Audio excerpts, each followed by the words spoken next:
This video is for audiences above 15 years of age only. Request to the YouTube team. Please watch this video completely before marking it as made for kids and listen. Thank you.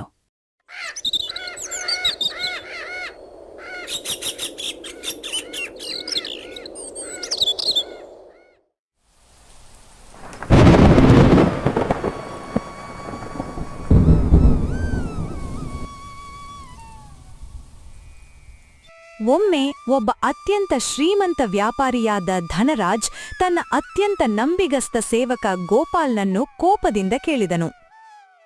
Gopal, ಹೊರಡುವ ಮೊದಲು ಕಾರನ್ನು ಸರಿಯಾಗಿ ಪರೀಕ್ಷಿಸಿದ್ಯಾ ಇಲ್ವಾ? ನಮ್ಮ car ಹೀಗೆ ಮಧ್ಯದಲ್ಲೇ ಹೇಗೆ ನಿಂತಿತು?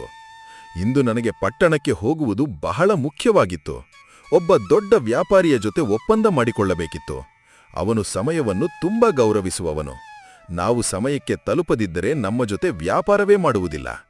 ಇದು ಎಲ್ಲವೂ ನಿನ್ನ ನಿರ್ಲಕ್ಷ್ಯದ ಫಲ. ಕ್ಷಮಿಸಿ ಮಾಲೀಕರೇ, ನಾನು ಕಾರನ್ನು ಚೆನ್ನಾಗಿ ಪರೀಕ್ಷಿಸಿದ್ದೆ. ಆದರೆ ಹೇಗೆ ಹಾಳಾಯಿತು ಎನ್ನುವುದು ನನಗೂ ಅರ್ಥವಾಗುತ್ತಿಲ್ಲ. ಚಿಂತಿಸಬೇಡಿ, ಇಲ್ಲಿಂದ ಪಟ್ಟಣಕ್ಕೆ ಒಂದು ಬಸ್ ಬರುತ್ತದೆ. ನಾವು ಅದರಲ್ಲಿ ಹೋಗಬಹುದು. ನಮ್ಮ ಜೀವನದಲ್ಲಿ ನಾವು ನಮ್ಮ ಕಾರನ್ನು ಬಿಟ್ಟು ಬಸ್ಸಿನಲ್ಲಿ ಪ್ರಯಾಣ ಮಾಡಿದವರಲ್ಲ. ಆದರೆ ಇಂದು ನಿನ್ನಿಂದಾಗಿ ಆ ದಿನವೂ ಬಂದಿದೆ. ಈಗ ಬಸ್ಗಾಗಿ ಕಾಯಬೇಕಾಗಿದೆ. ಮನೆಗೆ ಹೋದ ನಂತರ ನಿನ್ನ ಲೆಕ್ಕ ಕೇಳ್ತೇನೆ. ಇಬ್ಬರೂ ಬಸ್ಸಿಗಾಗಿ ಕಾಯುತ್ತಿದ್ದರು. ಆಗ ಮರದ ಕೆಳಗೆ ಒಬ್ಬ ವ್ಯಕ್ತಿ ಒಬ್ಬನೇ ಕುಳಿತು ತನ್ನಷ್ಟಕ್ಕೆ ತಾನೇ ಮಾತನಾಡುತ್ತಿರುವುದು ಧನರಾಜನ ಗಮನಕ್ಕೆ ಬಂತು. ಒಂದು ದಿನ ನಾನು ಈ ರಾಜ್ಯದ ಅತ್ಯಂತ ಶ್ರೀಮಂತ ವ್ಯಕ್ತಿಯಾಗುತ್ತೇನೆ. ಈ ಕಾಡೆಲ್ಲ ನನ್ನದಾಗುತ್ತದೆ. ಇಲ್ಲಿ ಒಂದು ದೊಡ್ಡ ಅರಮನೆಯನ್ನು ಕಟ್ಟಿಸುತ್ತೇನೆ. ಅನೇಕ ಸೇವಕರು ನನ್ನ ಮುಂದೆ ನಿಂತಿರುತ್ತಾರೆ. ನಾನು ಈ ಕಾಡಿನ ರಾಜನಾಗುತ್ತೇನೆ. ಯಾರು ನೀನು? ನಿನ್ನ ಹೆಸರು ಏನು? ಇಲ್ಲಿ ಕುಳಿತು ಏನು ಮಾತನಾಡುತ್ತಿದ್ದೀಯಾ? ನನ್ನ ಹೆಸರು ವೀರಣ್ಣ. ನಾನು ಈ ಕಾಡಿನ ರಾಜ. ಈ ಕಾಡು ನನ್ನದು. ಒಂದು ದಿನ ಇಲ್ಲಿ ಅದ್ಭುತ ಅರಮನೆ ಕಟ್ಟಿಸಿ ರಾಜನಂತೆ ಬದುಕುತ್ತೇನೆ. ಮಾಲೀಕ್ರೇ, ಇವನು ಹುಚ್ಚನಂತೆ ಕಾಣುತ್ತಾನೆ. ಇವನ್ ಜೊತೆ ಮಾತಾಡಬೇಡಿ, ಇಲ್ಲಿಂದ ಹೋಗೋಣ. ಹುಚ್ಚನು ನೀನೆ. ನಿನ್ನ ಮನೆಯವರು ಹುಚ್ಚರು. ನನ್ನನ್ನು ಹುಚ್ಚನೆಂದು ಕರೆಯುವಷ್ಟು ಧೈರ್ಯಮಾ? ನಿನಗೆ ಈಗ ತೋರಿಸುತ್ತೇನೆ. ಅಷ್ಟ್ರಲ್ಲಿ ವೀರಣ್ಣ ಧನರಾಜನ ಬ್ಯಾಗ್ ಕಿತ್ಕೊಂಡು ಓಡ್ತೊಡಗಿದ. ಅಯ್ಯೋ ಗೋಪಾಲ್, ಅವನನ್ನು ಹಿಡಿ. ಆ ಬ್ಯಾಗ್ನಲ್ಲಿ ಬಹಳ ಮುಖ್ಯವಾದ ವಸ್ತುಗಳಿವೆ. ಧನರಾಜ್ ಮತ್ತು ಗೋಪಾಲ್ ಇಬ್ಬರೂ ಅವನ ಹಿಂದೆ ಓಡಿದರು. ಬಹಳ ದೂರ ಓಡಿದ ನಂತರ ವೀರಣ್ಣ ನಿಂತ. ಈಗ ಗೊತ್ತಾಯ್ತಾ ಹುಚ್ಚನ್ ಜೊತೆ ಜಗಳ ಮಾಡಿದ್ರೆ ಏನಾಗ್ತದೆ ಅಂತ? ಇದು ನಿನ್ ಬ್ಯಾಗ್. ನನಗೆ ಭಿಕ್ಷುಕನ ಬ್ಯಾಗ್ ಬೇಡ. ನಾನು ಭವಿಷ್ಯದ ರಾಜ ಎಂದು ಹೇಳಿ ಬ್ಯಾಗ್ ಎಸೆದು ಅಲ್ಲಿಂದ ಹೊರಟನು. ಮೂರ್ಖನೆ, ಇದೆಲ್ಲ ನಿನ್ನಿಂದಾಯಿತು. ಅವನನ್ನು ಹುಚ್ಚನನ್ನು ಹೇಳುವ ಅಗತ್ಯವೇನು? ಮಾಲೀಕರೇ, ನಾನು ತಪ್ಪೇನು ಮಾಡಿದೆ? ಹುಚ್ಚನನ್ನು ಹುಚ್ಚನೆಂದು ಹೇಳದೆ ಇನ್ನೇನು ಹೇಳಲಿ? ನೀನೇ ಅವನನ್ನು ಕೆರಳಿಸಿದೆ. ಅದಕ್ಕಾಗಿಯೇ ಅವನು ನಮ್ಮನ್ನು ಇಷ್ಟು ದೂರ ಓಡಿಸಿದ. ಇಬ್ಬರೂ ಹಿಂದಿರುಗಿ ಬಸ್ ನಿಲ್ದಾಣಕ್ಕೆ ಬಂದಾಗ ಬಸ್ ಈಗಾಗಲೇ ಹೋಗಿತ್ತು. ಅಣ್ಣ, ಪಟ್ಟಣಕ್ಕೆ ಹೋಗುವ ಬಸ್ ಬಂದಿದೆ? ಹೌದು ಸರ್, ಬಹಳ ಹೊತ್ತಾಯ್ತು ಹೋಗಿಬಿಟ್ಟಿದೆ. ಈಗ ಸಂಜೆವರೆಗೆ ಮತ್ತೊಂದು ಬಸ್ ಇಲ್ಲ. ನೋಡಿದೀಯಾ, ನಿನ್ನಿಂದ ಬಸ್ ಕೂಡ ಕೈತಪ್ಪಿತು. ಈಗ ಮನೆಗೆ ಕಾಲ್ನಡಿಗೆಯಲ್ಲೇ ಹೋಗ್ಬೇಕು. ಇಬ್ಬರೂ ಸುಸ್ತಾಗಿ ಮನೆಗೆ ತಲುಪಿದ್ರು. ಅಯ್ಯೋ, ಇಷ್ಟು ಬೇಗ ಬಂದಿದ್ದೀರಾ? ತುಂಬಾ ಆಯಾಸಗೊಂಡಂತೆ ಕಾಣುತ್ತೀರಿ. ಏನಾಯ್ತು? ಕಾಲ್ನಡಿಗೆಯಲ್ಲೇ ಬಂದೆ. ಗೋಪಾಲ್ ಮಾಡಿದ ತಪ್ಪಿನಿಂದ ಕಾರು ಮಧ್ಯದಲ್ಲೇ ಕೆಟ್ಟಿತು. ನಂತರ ಒಬ್ಬ ವಿಚಿತ್ರ ವ್ಯಕ್ತಿಯ ಜೊತೆ ಜಗಳವಾಯಿತು. ಅದರ ನಡುವೆ ಬಸ್ ಕೂಡ ಹೋಗಿಬಿಟ್ಟಿತು. ಪಟ್ಟಣಕ್ಕೂ ಹೋಗ್ಲಾಗ್ಲಿಲ್ಲ. ಏನು ಹೇಳುತ್ತೀರಿ? ನೀವು ಬಸ್ನಲ್ಲಿ ಹೋಗ್ಬೇಕಾಗಿತ್ತೇ? ಹೌದು, ಬೇರೆ ದಾರಿಯೇ ಇರ್ಲಿಲ್ಲ. ದೇವ್ರಿಗೆ 1000 ಧನ್ಯವಾದಗಳು. ನಿಮ್ಗೆ ಆ ಬಸ್ ಸಿಗಲಿಲ್ಲ ಎಂಬುದೇ ನಮ್ಮ ಅದೃಷ್ಟ. ಏನ್ ಹೇಳ್ತಿದ್ದೀಯಾ? ನನಗೆ ದೊಡ್ಡ ನಷ್ಟವಾಗಿದೆ. ನೀನು ಮಾತ್ರ ದೇವರಿಗೆ ಧನ್ಯವಾದ ಹೇಳ್ತಿದ್ದೀಯಾ? ಹೌದು, ಕಾರಣ ಏನು ಎನ್ನುವುದನ್ನು ಕೇಳಿದರೆ ನೀವೂ ದೇವರಿಗೆ ಕೃತಜ್ಞತೆ ಸಲ್ಲಿಸುತ್ತೀರಿ. ಯಾಕೆ ಶಾರದಾ, ಏನಾಯ್ಕೊಲ್ಲ? ನಿಮಗೆ ಗೊತ್ತೇ, ಇಂದು ನಮ್ಮೂರಿನಿಂದ ಹೊರಟಿದ್ದ ಅದೇ ಬಸ್ ಸ್ವಲ್ಪ ಹೊತ್ತಿನಲ್ಲೇ ಕಂದಕಕ್ಕೆ ಉರುಳಿದೆ. ಅದರಲ್ಲಿ ಪ್ರಯಾಣಿಸುತ್ತಿದ್ದ ಅನೇಕ ಜನರು ಮೃತಪಟ್ಟಿದ್ದಾರೆ. ಕೇಳಿದ ಪ್ರಕಾರ ಆ ಬಸ್ಸಿನಲ್ಲಿ ಯಾರೂ ಜೀವಂತವಾಗಿ ಉಳಿದಿಲ್ಲ. ಈ ವಿಷಯವನ್ನು ಈಗಷ್ಟೇ ನಮ್ಮ ನೆರೆಹೊರೆಯವರಿಂದ ತಿಳಿದುಕೊಂಡೆ. ಏನು ಹೇಳುತ್ತಿದ್ದೀಯಾ ಶಾರದಾ? ಇದು ಯಾವಾಗಾಯಿತು? ಹೇಗೆ ಆಯಿತು? ಈಗಷ್ಟೇ ಈ ಘಟನೆ ನಡೆದಿದೆ. ನಿಮ್ಗೆ ತಪ್ಪಿಹೋದ ಅದೇ ಬಸ್ಸು ಕಂದಕಕ್ಕೆ ಬಿದ್ದಿದೆ. ನಿಜವಾಗ್ಲೂ ದೇವರ ಕೃಪೆ ದೊಡ್ಡದು. ನೀವು ಆ ಬಸ್ನಲ್ಲಿ ಹೋಗದಿರುವುದು ನಿಮ್ಮ ಅದೃಷ್ಟ. ಹಾಗಾದ್ರೆ ನಾನು ಆ ವ್ಯಕ್ತಿಗೆ ಧನ್ಯವಾದ ಹೇಳಲೇಬೇಕು. ಅವನೇ ನಮ್ಮನ್ನು ಓಡಿಸಿದ ಕಾರಣ ನನಗೆ ಆ ಬಸ್ ಸಿಗಲಿಲ್ಲ. ಇಲ್ಲದಿದ್ದರೆ ಇಂದು ನಾನು ಬದುಕಿರುತ್ತಿರಲಿಲ್ಲ. ಶಾರದಾ, ಇಂದು ನನಗೆ ಭೇಟಿಯಾದ ಆ ವಿಚಿತ್ರ ವ್ಯಕ್ತಿ ಸಾಮಾನ್ಯನಲ್ಲ.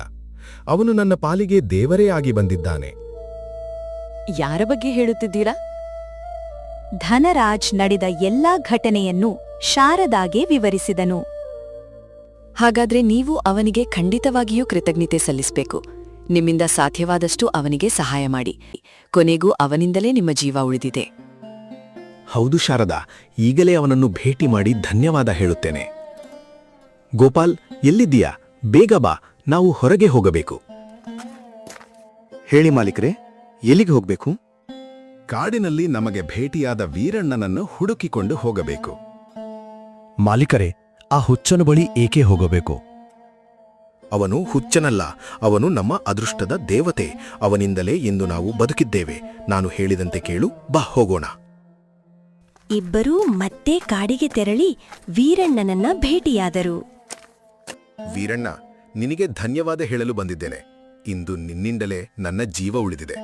ನೀನು ನಮ್ಮನ್ನು ಓಡಿಸಿರಲಿಲ್ಲ ಅಂದ್ರೆ ನಾವು ಆ ಬಸ್ನಲ್ಲಿ ಹೋಗುತ್ತಿದ್ದೆವು. ಈಗ ಬದುಕೇ ಇರುತ್ತಿರಲಿಲ್ಲ. ನಿನಗೆ ಹೃತ್ಪೂರ್ವಕ ಧನ್ಯವಾದಗಳು. ಸರಿ ಸರಿ, ಧನ್ಯವಾದ ಹೇಳಿದ್ಯಲ್ಲ.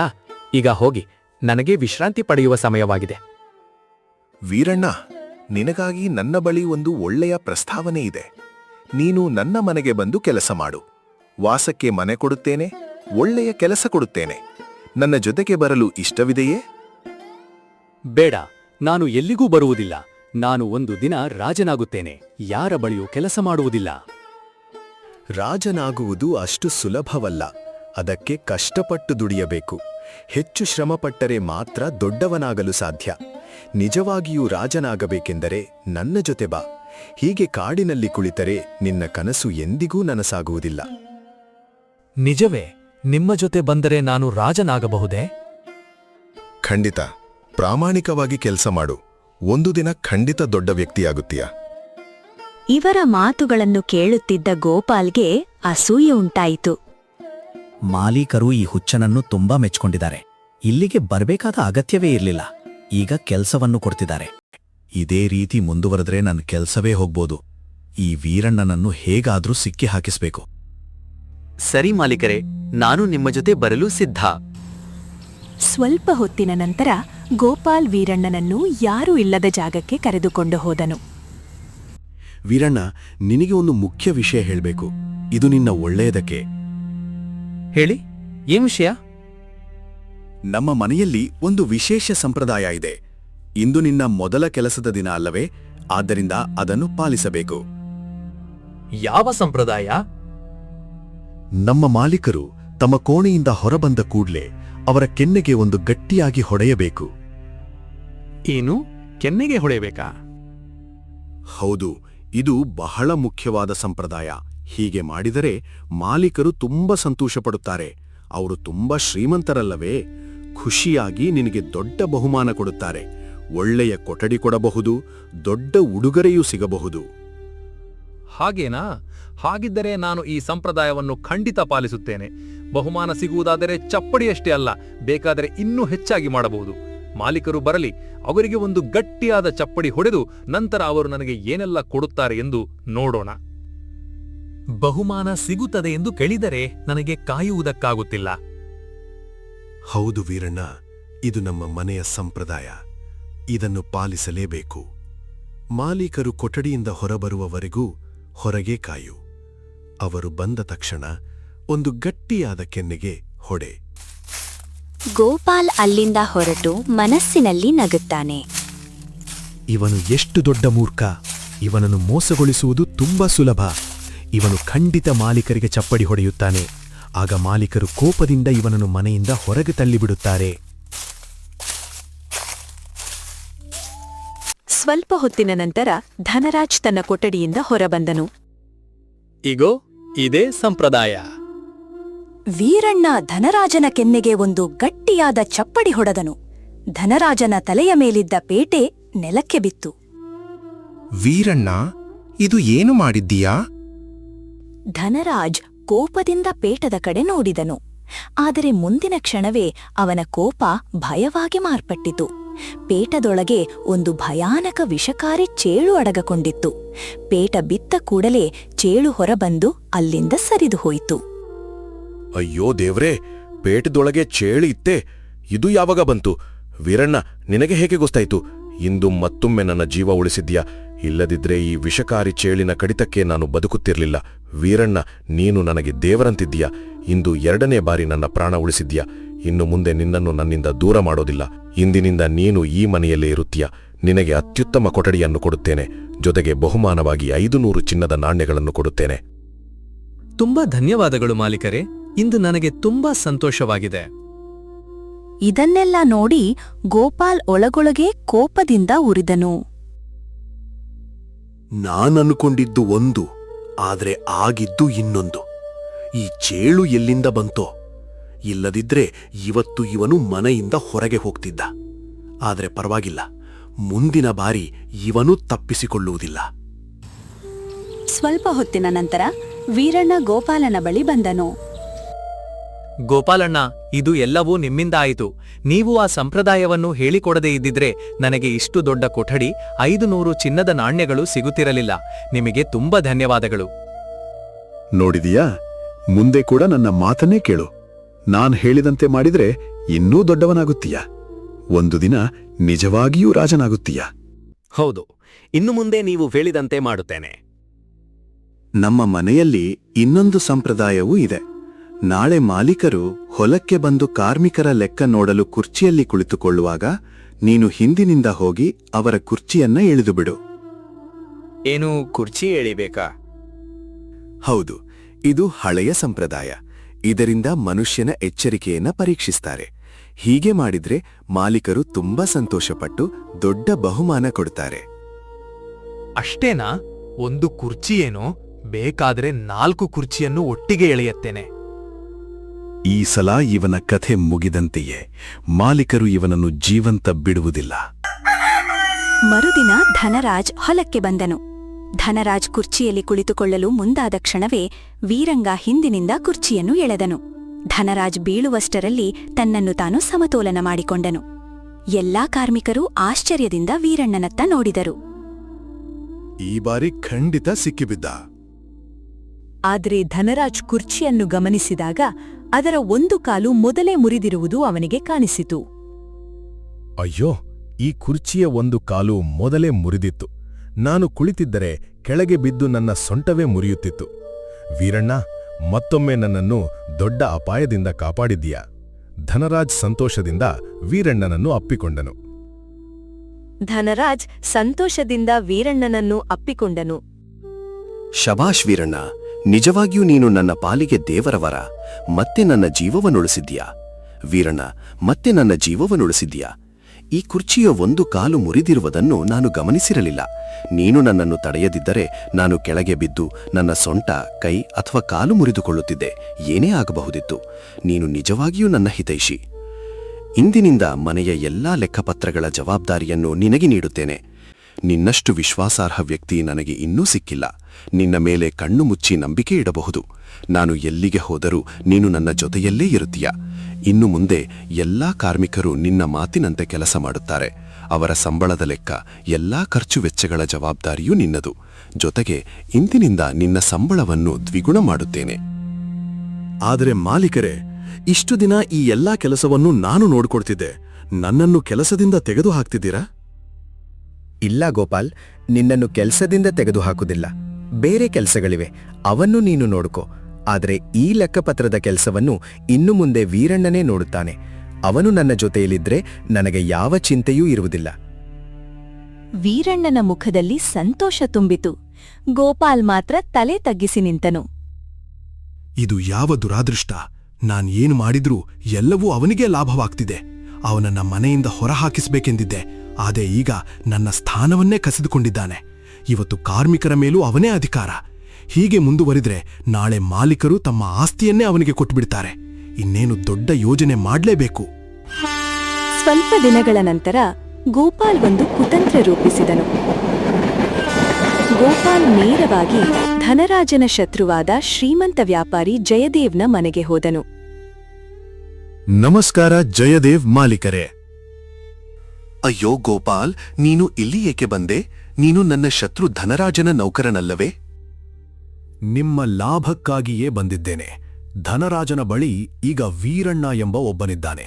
ಅವನನ್ನು ದಾರಿಯಿಂದ ತೆಗೆದುಹಾಕಬೇಕು. ಅವನು ದಿನದಿಂದ ದಿನಕ್ಕೆ ಧನರಾಜನ ಅತ್ಯಂತ ಆತ್ಮೀಯನಾಗುತ್ತಿದ್ದಾನೆ. ನೀನು ನನ್ನ ಸಹಾಯ ಮಾಡುತ್ತೀಯಾ? ನನಗೆ ನಂಬಲು ಕಷ್ಟವಾಗುತ್ತಿದೆ. ನಾನು ನಿಮ್ಮ ಜೊತೆ ಕೈ ಜೋಡಿಸಲು ಸಿದ್ಧನಿದ್ದೇನೆ. ಪ್ರತಿಯಾಗಿ ಧನರಾಜನ ವ್ಯಾಪಾರದ ಎಲ್ಲಾ ಮಾಹಿತಿಯನ್ನು ನಿಮಗೆ ನೀಡುತ್ತೇನೆ.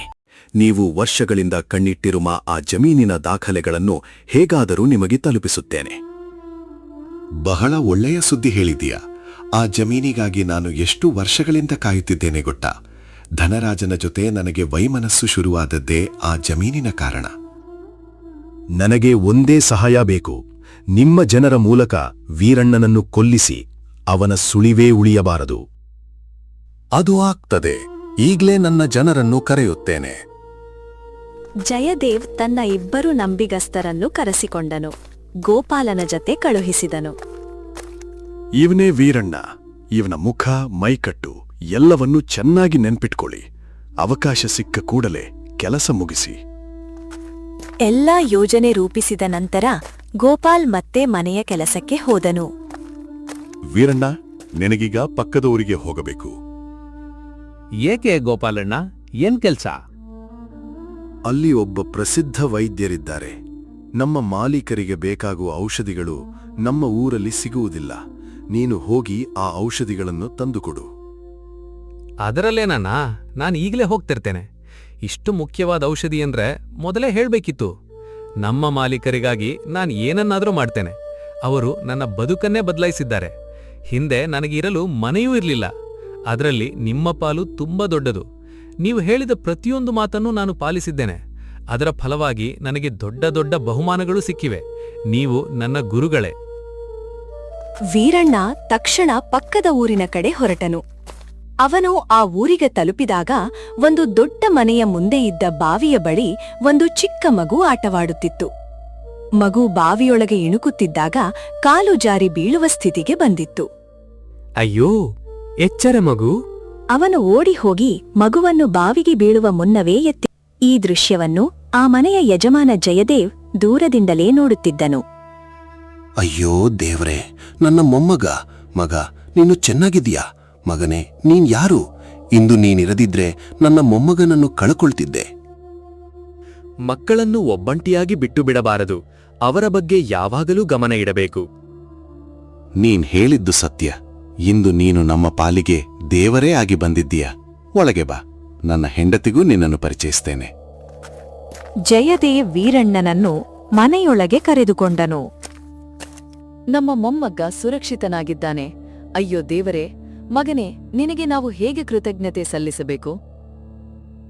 ಜಯದೇವ ಸಂತೋಷದಿಂದ ವೀರಣ್ಣನಿಗೆ 500 ಚಿನ್ನದ ನಾಣ್ಯಗಳನ್ನು ಕೊಟ್ಟನು. ಸರ್, ನನಗೆ ಈ ಬಹುಮಾನ ಬೇಡ. ದೇವರ ಕೃಪೆಯಿಂದ ಈಗ ನನ್ನ ಬಳಿ ಸಾಕಷ್ಟುವಿದೆ. ಇಲ್ಲ ಮಗನೇ, ಇದನ್ನು ನನ್ನ ಆಶೀರ್ವಾದ ಎಂದು ಭಾವಿಸಿ ಸ್ವೀಕರಿಸು. ಇಂದು ನೀನು ನಮ್ಮ ಕುಟುಂಬದ ಪ್ರಾಣ ಉಳಿಸಿದ್ದೀಯಾ. ಜಯದೇವ್ ಒತ್ತಾಯಿಸಿದ ಕಾರಣ ವೀರಣ್ಣ ಆ ನಾಣ್ಯಗಳನ್ನು ಸ್ವೀಕರಿಸಿದನು. ನನ್ನ ಗುರು ಗೋಪಾಲಣ್ಣ ನಿಜಕ್ಕೂ ಅದ್ಭುತ. ಅವರಿಂದಲೇ ನಾನು ಇಲ್ಲಿ ಬಂದೆ. ಅವರ ಕಾರಣದಿಂದಲೇ ಇಷ್ಟು ದೊಡ್ಡ ಬಹುಮಾನ ಸಿಕ್ಕಿತು. ಅವರಿಗೆ ಎಷ್ಟು ದೂರದೃಷ್ಟಿ ಇದೆ. ಜನರ ಮೇಲೆ ಬರಲಿರುವ ಅಪಾಯವನ್ನು ಮುಂಚೆಯೇ ತಿಳಿದುಕೊಳ್ಳುತ್ತಾರೆ. ಸರ್, ತುಂಬಾ ಧನ್ಯವಾದಗಳು. ಈಗ ನಾನು ಹೊರಡಬೇಕು. ನನಗೆ ಇನ್ನೊಂದು ಮುಖ್ಯ ಕೆಲಸ ಇದೆ. ಸರಿ ಮಗನೇ, ಮತ್ತೆ ಈ ಊರಿಗೆ ಬಂದ್ರೆ ನಮ್ಮ ಮನೆಗೆ ತಪ್ಪದೆ ಬಾ. ಸರಿ ಎಂದು ಹೇಳಿ ವೀರಣ್ಣ ಅಲ್ಲಿಂದ ಹೊರಟು ಗೋಪಾಲ್ ಹೇಳಿದ್ದ ವೈದ್ಯರ ಮನೆಗೆ ತಲುಪಿದನು.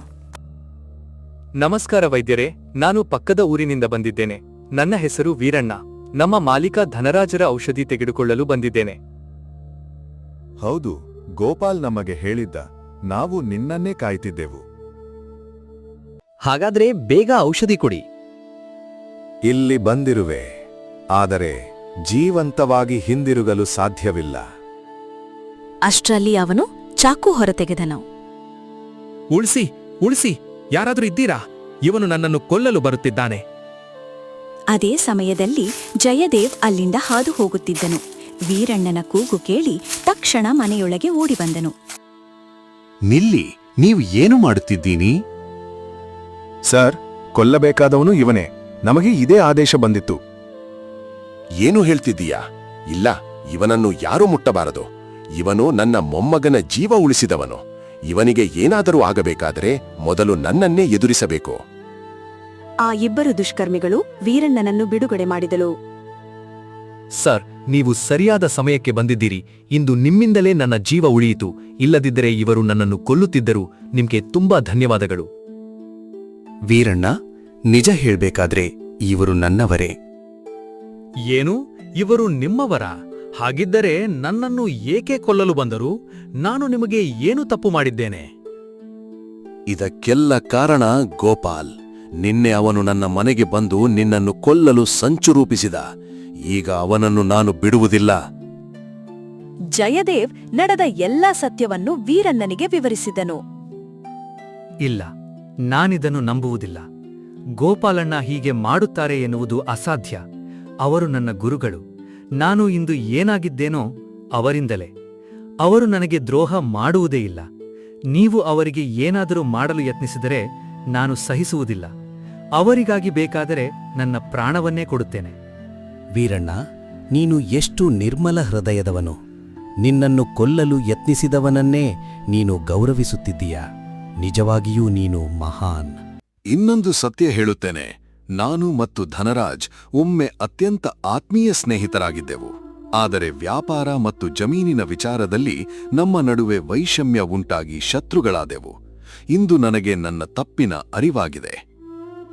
ಹಾಗಿದ್ದರೆ ಇನ್ನೂ ತಡ ಏಕೆ? ನನ್ನ ಜೊತೆ ಬನ್ನಿ. ನನ್ನ ಮಾಲೀಕರು ತುಂಬಾ ಒಳ್ಳೆಯವರು. ಅವರು ನಿಮ್ಮನ್ನು ಖಂಡಿತ ಕ್ಷಮಿಸುತ್ತಾರೆ. ಇನ್ನು ಅದು ಸಾಧ್ಯವೆಂದು ನನಗನಿಸುತ್ತಿಲ್ಲ. ಒಮ್ಮೆ ನಿಮ್ಮ ಸ್ನೇಹಿತನ ಮೇಲೆ ನಂಬಿಕೆ ಇಡಿ. ಅವರಿಗೆ ಒಂದು ಅವಕಾಶ ಕೊಡಿ. ವೀರಣ್ಣನ ಒತ್ತಾಯಕ್ಕೆ ಮಣಿದ ಜಯದೇವ್ ಅವನ ಜೊತೆ ಧನರಾಜನ ಮನೆಗೆ ಹೋದನು. ಧನರಾಜ್, ನನ್ನನ್ನು ಕ್ಷಮಿಸು. ನಾನು ಮಾಡಿದ ತಪ್ಪಿಗೆ ಪಶ್ಚಾತ್ತಾಪವಾಗುತ್ತಿದೆ. ಸ್ನೇಹಿತ, ಕ್ಷಮೆ ಕೇಳುವ ಅಗತ್ಯವೇ ಇಲ್ಲ. ಹಳೆಯದ್ದನ್ನೆಲ್ಲ ಮರೆತು ಬಿಡೋಣ. ಇಂದಿನಿಂದ ನಾವು ಮತ್ತೆ ಸ್ನೇಹಿತರು. ಇಬ್ಬರೂ ಒಬ್ಬರನ್ನೊಬ್ಬರು ಅಪ್ಪಿಕೊಂಡರು. ಇದು ಎಲ್ಲವೂ ವೀರಣ್ಣನಿಂದ ಸಾಧ್ಯವಾಯಿತು. ಅವನು ನನ್ನ ಜೀವವನ್ನ ಹಲವು ಬಾರಿ ಉಳಿಸಿದ್ದಾನೆ. ಇಂದು ನನ್ನ ಹಲವು ವರ್ಷಗಳ ಸ್ನೇಹಿತನನ್ನು ಮತ್ತೆ ನನಗೆ ಸೇರಿಸಿದ್ದಾನೆ. ನಂತರ ಧನರಾಜನ ಮುಖ ಕೋಪದಿಂದ ಕೆಂಪಾಯಿತು. ಗೋಪಾಲನ್ನು ಕೂಡಲೇ ಇಲ್ಲಿ ಕರೆಸಿ. ಗೋಪಾಲ್ ಒಳಗೆ ಬಂದಾಗ ಜಯದೇವರನ್ನು ನೋಡಿ ನಡುಗಿದನು. ಗೋಪಾಲ್, ನಾನು ಕೇಳುತ್ತಿರುವುದು ಸತ್ಯವೇ? ನೀನು ವೀರಣ್ಣನನ್ನು ಕೊಲ್ಲಲು ಯತ್ನಿಸಿದ್ದೀಯಾ? ಅವನು ನನಗೆ ಎಷ್ಟು ಪ್ರಿಯ ಎಂಬುದು ಗೊತ್ತಿದ್ದರೂ ಹೀಗೆ ಏಕೆ ಮಾಡಿದೆ? ಉತ್ತರ ಕೊಡು. ಗೋಪಾಲ್ ಮೌನವಾಗಿ ತಲೆ ತಗ್ಗಿಸಿ ನಿಂತನು. ನಿನ್ನ ಮೌನವೇ ನಿನ್ನ ಅಪರಾಧವನ್ನು ಒಪ್ಪಿಕೊಂಡಂತಾಗಿದೆ. ನೀನು ಇಷ್ಟೊಂದು ಕೀಳುಮಟ್ಟಕ್ಕೆ ಇಳಿಯುತ್ತೀಯೆ ಎಂದು ನಾನು ಊಹಿಸಲಿಲ್ಲ. ನಿನಗೆ ಶಿಕ್ಷೆ ಖಂಡಿತ ಸಿಗುತ್ತದೆ. ಅಷ್ಟರಲ್ಲಿ ವೀರಣ್ಣ ಮುಂದೆ ಬಂದನು. ಮಾಲೀಕರೇ, ನನ್ನ ಒಂದು ವಿನಂತಿ ಇದೆ. ಗೋಪಾಲಣ್ಣನನ್ನು ಈ ಮನೆಯಿಂದ ಹೊರಹಾಕಿದರೆ ನಾನು ಕೂಡ ಇಲ್ಲಿಂದ ಹೋಗುತ್ತೇನೆ. ವೀರಣ್ಣ, ನೀನು ಏನ್ ಹೇಳ್ತಿದ್ದೀಯಾ? ಅವನು ನಿನ್ನನ್ನು ಕೊಲ್ಲಲು ಯತ್ನಿಸಿದ್ದಾನೆ. ಆದರೂ ಅವನ ಪರ ಮಾತನಾಡ್ತಿದ್ದೀಯಾ? ಅವರು ಏನು ಮಾಡಿದರೂ ಏನು ಮಾಡಿಲ್ಲ ಎನ್ನುವುದು ನನಗೆ ಮುಖ್ಯವಲ್ಲ. ನನಗೆ ಗೊತ್ತಿರುವುದು ಒಂದೇ.